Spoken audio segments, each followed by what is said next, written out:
जय हिंद मेरे प्यारे बच्चों, कैसे हैं आप लोग। मैं हूं आपका केमिस्ट्री मेंटर कुणाल वर्मा काशी से। आइए आज हम अपनी आखिरी कोलिगेटिव प्रॉपर्टी ऑस्मोटिक प्रेशर को पढ़ने वाले हैं। उसके पहले हम ये समझेंगे कि ऑस्मोसिस क्या होता है। तो ऑस्मोसिस होता क्या है? The spontaneous flow. स्पॉन्टेनियस का मतलब अपने आप, हमें कोई एफर्ट लगाने की ज़रूरत नहीं है। The spontaneous flow of solvent molecules from solvent compartment to solution compartment through semi permeable membrane. ठीक है ना, सेमी परमिएबल मेम्ब्रेन। आप इसके बाद हम इसको एसपीएम से डिनोट करेंगे, ठीक है, सेमी परमिएबल मेम्ब्रेन। ठीक, या फिर the spontaneous flow of solvent molecules from lower concentration compartment to higher concentration compartment through semi permeable membrane. देखो इसको समझते हैं। पहले वाले में क्या है? पहले वाले में ऐसे सपोज करो कि ये दो कंपार्टमेंट हैं। ठीक, ये क्या है? दो कंपार्टमेंट हैं। ये बीच में क्या लगा हुआ है? Semi permeable membrane. क्या लिखा हुआ है यहाँ पे? SPM, semi permeable membrane. यहाँ पे क्या है? ये प्योर सॉल्वेंट है, सपोज करो प्योर वाटर ही है। और यहाँ पे क्या है? पानी में कुछ मिला हुआ है, सपोज करो शुगर ही है या कुछ है। तो यहाँ पे हम दो तरह के पार्टिकल्स बना दे रहे हैं, ठीक है ना। ये क्या है? प्योर सॉल्वेंट और ये क्या है? सॉल्यूशन है। ठीक, पहला तो डेफिनेशन यहीं से आ रहा है। एक सॉल्वेंट कंपार्टमेंट है और दूसरा सॉल्यूशन कंपार्टमेंट है, ठीक है ना। सॉल्वेंट मतलब प्योर, सॉल्यूशन मतलब मिक्सचर। अब ऐसा देखा गया है स्पॉन्टेनियसली कि यहाँ से निकल के सॉल्वेंट मॉलिक्यूल्स कहाँ जा रहे थे? यहाँ सॉल्यूशन वाले कंपार्टमेंट में। ठीक, ये नेचुरल फिनोमिनन थी, ये स्पॉन्टेनियस फ्लो है, इसमें हमें कोई एफर्ट लगाने की ज़रूरत नहीं है। बस ऐसा सेटअप कर दो, तुम्हें ये देखने को मिलेगा कि यहाँ पे सॉल्वेंट के पार्टिकल्स बढ़ रहे हैं, वो यहाँ से आ रहे हैं, ठीक है। इसी को बोलते हैं ऑस्मोसिस, ठीक है ना। अब ऑस्मोसिस यहाँ पर तो चलो ठीक है, एक सॉल्वेंट है एक सोल्यूशन है। इन केस दोनों ही कंपार्टमेंट में अगर सोल्यूशन भरे हुए हैं, दोनों ही कंपार्टमेंट में अगर सोल्यूशन भरा हुआ है, ठीक है, ये बीच में क्या है? एसपीएम, ठीक। और इस बार दोनों ही कंपार्टमेंट में क्या है? सोल्यूशन है। मतलब यहाँ भी सॉल्यूट सॉल्वेंट है और यहाँ भी सॉल्यूट सॉल्वेंट है। साफ दिखाई दे रहा है कि यहाँ पे सॉल्यूट हमने कम बनाए हैं और यहाँ पे सॉल्यूट ज़्यादा बनाया है, ठीक है ना। ये क्या है? लेसर कंसंट्रेशन और ये क्या है? Greater concentration. आई बात समझ में? तो अगर दोनों ही कंपार्टमेंट सॉल्यूशन है तो भी ये देखने को मिला है कि सॉल्वेंट के मॉलिक्यूल्स क्या करते हैं? Lesser concentration, lower concentration compartment से क्या करते हैं? सॉल्वेंट के ही पार्टिकल्स निकल के ज़्यादा कंसंट्रेशन वाले कंपार्टमेंट में जा रहे हैं। ध्यान रखना, ये सेमी परमेबल मेम्ब्रेन क्या होता है? ये केवल और केवल सॉल्वेंट पार्टिकल्स को अलाउ करता है अपने आर पार जाने के लिए, ठीक है। तो इसको नोट कर लो। इसके बाद हम सेमी परमेबल मेम्ब्रेन को भी फॉर्मूला, उसका डेफिनेशन देख लेते हैं। इसको नोट करो, क्लियर है? ये हो गया। तो इसके बाद हम लोग सेमी परमेबल मेम्ब्रेन का थोड़ा सा डेफिनेशन देख लें, क्योंकि सब बोर्ड्स के एग्जाम में आपके आने वाले हैं, ठीक है ना। एसपीएम फुल फॉर्म लिख लेना, ठीक, लिख लो। A membrane which only permit या allow solvent molecules to pass through it, ठीक है ना। it prevents solute particles to pass through it, clear है ना। ये डेफिनेशन एक नंबर में आएगा, तो अगर कहीं हम लिख देंगे। एग्जाम्पल क्या क्या है इसका, ठीक है। एग्जाम्पल ले लो, पार्चमेंट पेपर, ठीक, या एनिमल प्रोटीन का कोई मेम्ब्रेन है, एनिमल प्रोटीन मेम्ब्रेन, ठीक। फिश ब्लैडर भी होता है, एग मेम्ब्रेन भी होता है, ठीक है। बहुत सारे एग्जांपल्स हैं, सेलोफेन, ठीक है ना। कॉपर फेरोसाइनाइड, ठीक, सिलिकेट्स ऑफ आयरन या फिर निकल, ठीक है ना। तो ये सब कुछ एग्जांपल्स हैं, इसको नोट करो। अब इसके बाद हम सीखेंगे ऑस्मोटिक प्रेशर। क्लियर है? आई थिंक ये क्लियर होगा। अब हम ऑस्मोटिक प्रेशर को देखते हैं। ऑस्मोटिक प्रेशर, ठीक, ऑस्मोटिक प्रेशर को हम लोग पाई से डिनोट करेंगे। हालांकि आप किसी भी तरीके से एक बार समझ लेंगे तो आप कैसे भी डिनोट कर सकते हैं। ऑस्मोटिक प्रेशर क्या होता है? अब सॉल्वेंट से सॉल्यूशन के साइड क्या निकल के जा रहा है? सॉल्वेंट पार्टिकल्स जा रहा है बार बार। अब हमें करना क्या है? हमें मान लो ये सॉल्वेंट है और ये सॉल्यूशन है, यहाँ से यहाँ क्या जा रहा है? सॉल्वेंट के पार्टिकल्स जा रहे हैं। अब हमको करना क्या है? इसी को जाने से रोकना है। तो मैं क्या करूँगा? इस सॉल्यूशन वाले कंपार्टमेंट पे एक प्रेशर लगाऊंगा, ठीक है ना, एक प्रेशर लगाऊंगा। वो प्रेशर अगर हम लगाएंगे तो धीरे धीरे इसकी स्पीड कम होगी, स्पीड कम होगी। हमने और प्रेशर लगाया और प्रेशर लगाया, अब क्या हो जाएगा? धीरे धीरे क्या करेगा? ये रुक जाएगा। इसी एक्सटर्नल प्रेशर जो मिनिमम हमें लगाना पड़े ताकि ऑस्मोसिस की प्रक्रिया रुक जाए, इसी को बोलते हैं ऑस्मोटिक प्रेशर, ठीक है ना।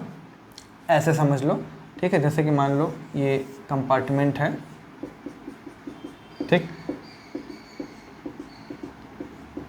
ये सॉल्यूशन है, ये प्योर सॉल्वेंट है, ठीक। यहाँ से ये इधर इधर से निकल के जा रहा है, ठीक। हम क्या करेंगे? यहाँ पे एक एक्सटर्नल प्रेशर लगा रहे हैं। हमने एक्सटर्नल प्रेशर लगाया ताकि ये जस्ट जो है इधर से इधर आना रुक जाए। जस्ट रोकना है, उससे ज़्यादा मत लगाना, नहीं तो रिवर्स ऑस्मोसिस होने लगेगा।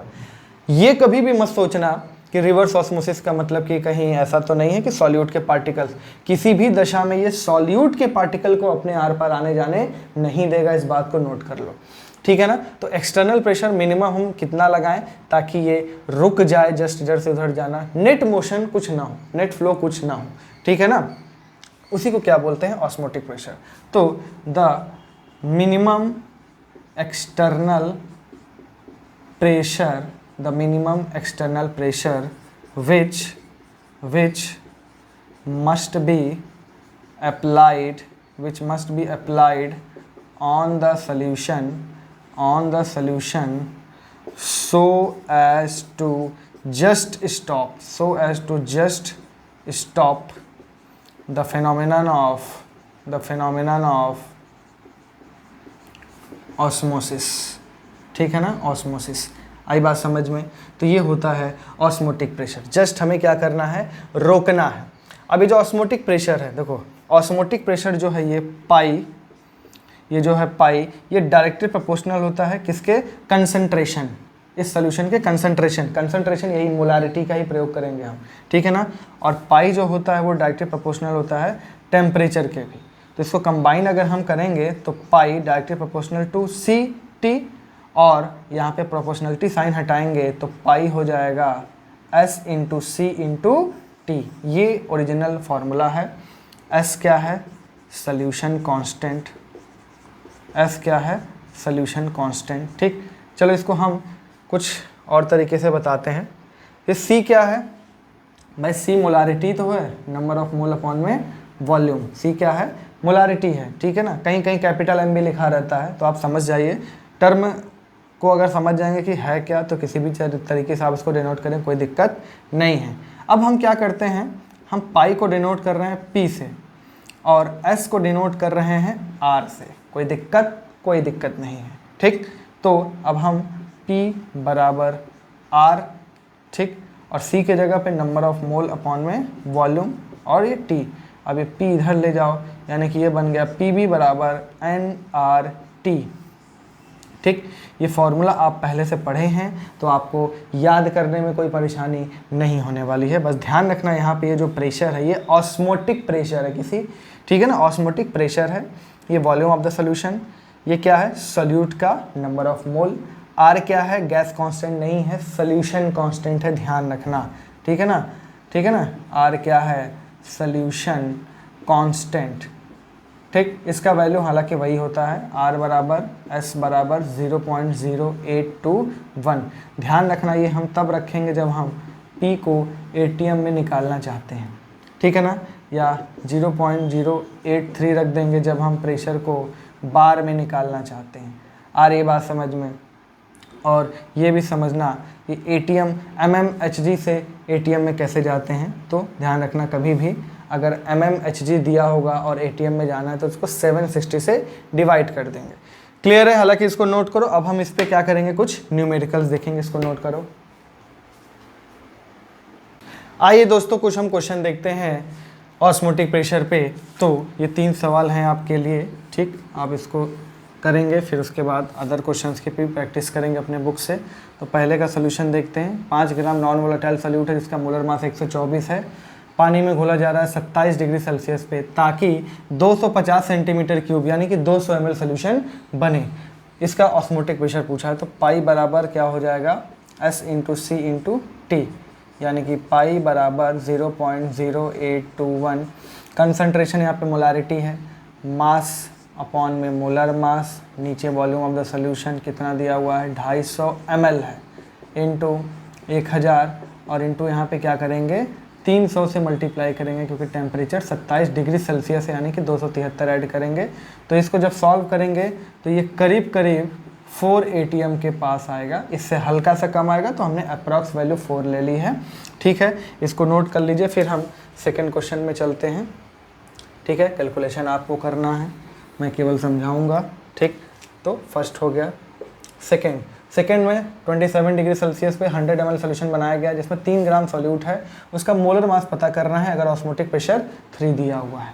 तो पाई बराबर S इंटू सी इंटू टी, पाई कितना दिया हुआ है 3, तो 3 बराबर 0.0821 इंटू कंसनट्रेशन 3 अपॉन में इसका मोलर मास नहीं पता, वॉल्यूम ऑफ द सोल्यूशन 100, ऊपर 1000 से मल्टीप्लाई करेंगे और इधर 27 डिग्री है तो 300, ये 3 से 3 गया, 100 से ये 00 गया, यहाँ से मोलर मास कितना आ जाएगा, यहाँ से मोलर मास आ जाएगा 1000 इंटू 0.0821 अपॉन में 1 हो जाएगा, ठीक है ना? तो इसको जब सॉल्व करेंगे तो सॉरी यहाँ पे 3 भी है, तो इसको जब सॉल्व करेंगे तो 246.3 ग्राम पर मोल आ जाएगा। क्लियर है ना? ये मोलर मास आ गया। क्लियर है? चलो इसके बाद नेक्स्ट क्वेश्चन और लास्ट क्वेश्चन है, ठीक है? मिटा दिया जाए। चलिए 2 क्वेश्चन हो गए, ठीक? थर्ड वाले में क्या दिया हुआ देखो, प्रोटीन। लास्ट में इसमें हम ये भी सीखेंगे, ऑस्मोटिक प्रेशर एक बहुत अच्छा तरीका है प्रोटीन का मोलर मास पता करने के लिए, क्यों है वो भी हम सीख लेंगे, ठीक है? थर्ड वाले में देखते हैं 7 ग्राम प्रोटीन है 100 ml सोल्यूशन में, जिसका ऑस्मोटिक प्रेशर कितना है 20 mmHg, ठीक है ना? 20 mmHg। अब मुझे इसको ATM में चेंज करना है, तो इसको 760 से क्या करेंगे, डिवाइड करेंगे।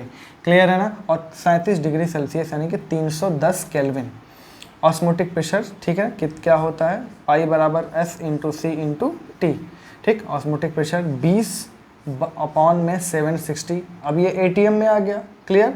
बराबर सोल्यूशन कांस्टेंट 0.0821 इंटू कंसंट्रेशन कैसे करेंगे 7 अपॉन में इसका मोलर मास निकालना है और 100 ml है तो 100 इंटू 1000 और टेम्परेचर क्या रख देंगे 310, ठीक है ना? ये 10 से 10 गया, तो यहाँ से मोलर मास आ जाएगा 0. ये पहले तो इसको काट दो, ठीक है ना? तो मोलर मास क्या आ जाएगा, ये 76 चला जाएगा इधर, तो 0.0821 इंटू 7 इंटू 1000 इंटू 31 अपॉन में नीचे 10 है, आप काट भी सकते हैं, 2 इधर आ जाएगा तो 2 इंटू 10, ठीक? ये 0 से ये 0 भी गया। अब जब इसको सॉल्व करोगे तो ये आएगा 67700, ठीक है? ये इसका मोलर मास है। और प्रोटीन क्या है, एक मैक्रोमोलिक्यूल है, तो उसका मोलर मास काफ़ी ज़्यादा आता है, ठीक है? ये 3 सवाल इसको नोट करो, फिर हम लेक्चर को समाप्त करते हैं। क्लियर है? चलिए, तो बच्चों आज के लिए इतना ही। अब हम नेक्स्ट क्लास में सीखेंगे एप्लीकेशंस ऑफ ऑस्मोसिस और रिवर्स ऑस्मोसिस क्या होता है, आइसोटोनिक, हाइपरटोनिक, ये सब क्या होते हैं, ये सब भी हम सीखेंगे। तब तक के लिए जय हिंद।